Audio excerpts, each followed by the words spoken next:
What is it? Caffeine. This is the chemical structure for caffeine.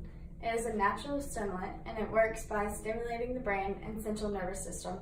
It helps us stay alert and prevents us from being tired. Where can you find it? Stuff like tea, coffee, soft drinks, and of course, energy drinks. Surprisingly, 80% of the world consumes a caffeinated product each day, but for North America, it's 90%. Energy drinks are beverages that have added caffeine.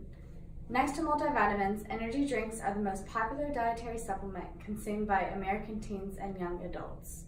Caffeine is also a diuretic, so your body will get rid of extra salt and water by urinating more. Consuming caffeine will cause an increase in alertness and wakefulness. It allows people to stay up longer. Caffeine can block different adenosine receptors in the brain with varying effects. By blocking the A1 receptor, caffeine increases alertness because the A1 receptor promotes sleepiness when activated. By blocking the A2A receptor, caffeine can increase dopamine levels, which has stimulating and mood-enhancing effects. The A1 receptor doesn't seem to get desensitized, which may be why caffeine doesn't lose its awakening effect. The A2A receptor does get desensitized, which is why coffee drinkers don't always feel the true effect after drinking several cups. Consuming a lot of caffeine can have deleterious side effects, one of which is anxiety. The way it can affect anxiety is caffeine blocks the effects of adenosine, which is a chemical in the brain that makes someone feel tired. It also triggers the release of adrenaline, which increases energy. These become more pronounced with an increase in intake. Another side effect is insomnia. Insomnia is caused when caffeine suppresses melatonin more than bright lights. So having a cup of coffee at 8 p.m. is much worse than falling asleep with your TV on every night. Consuming copious amounts of caffeine can also lead to addiction. Dopamine is responsible for activating the pleasure part of the brain. Caffeine increases dopamine, which is why it can become so addictive. Caffeine is mainly found in coffee, cola, and energy drinks. Also, it's very accessible in these three forms, so they're the most likely to be consumed. An 8-ounce cup of coffee generally ranges from 95 to 200 milligrams, and that's about $4 to $5. A 12-ounce can of cola ranges from 35 to 45 milligrams, which is only $2 to $3. And an 8-ounce energy drink ranges from 70 to 100 milligrams, and that as well is only $2 to $3. So caffeine affects sports and performance in 4 different ways. First way is for fat utilization. So caffeine speeds up lipolysis so that you use more fats. This is good for long distance runners. So then you can preserve your carbs for like the end of a race, so that you can give like a full out finish at the end of your race. It can also increase the calcium concentration in skeletal muscle.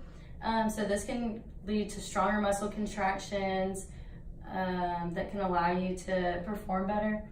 So its effect on the CNS is, so increase your awareness during performance. You will be concentrated more, so you can focus more on what you're doing.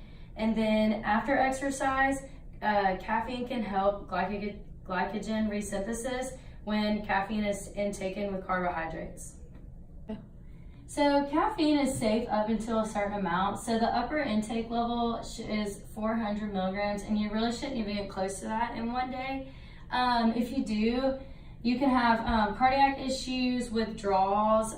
Withdrawals can lead to symptoms such as headache, fatigue, increased heart rate, agitation, nausea. And then, caffeine is not for children, especially energy drinks.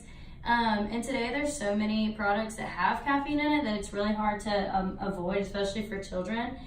Studies say that 75% of children from age 2 to 11 intake 25 milligrams a day, and then age 12 to 17 intake 50 milligrams a day. So it can interfere with vital organ development, so it should be avoided for all pregnant women and children. So Most energy drinks contain up to 240 milligrams of caffeine, which is really high. So some energy drinks don't tell you exactly how much caffeine is in them because they contain other substances that contain caffeine that they don't have to put onto the label. So also energy drinks contain other things like sucrose, glucose, high fructose corn syrup, and can exceed up to 35 grams of sugar, which is more than your recommended daily amount. So legal and ethical aspects. So there's no laws permitting caffeine consumption. Because energy drinks have become so popular in the last couple of years, there's been a lot of cases looking into it because there's been a lot of hospitalizations due to too much caffeine intake. So a lot of attention has been drawn to it, saying that the producers are misleading company customers about the amount of caffeine in the drinks, but there are no laws permitting caffeine intake. So my recommendations for consuming caffeine for performance. So I don't think that caffeine is bad as long as you're within the like below the 400 milligrams, like pretty way below the 400 milligrams. So caffeine for endurance runners, I believe, is really important for the fat utilization and for the energy throughout their long event. But I do think that it's very important on the way that you consume caffeine. So definitely no energy drinks because all the sugar and everything in there is going to be detrimental to performance. Coffee is fine to drink, but it's not a good source of caffeine for like performance standpoint.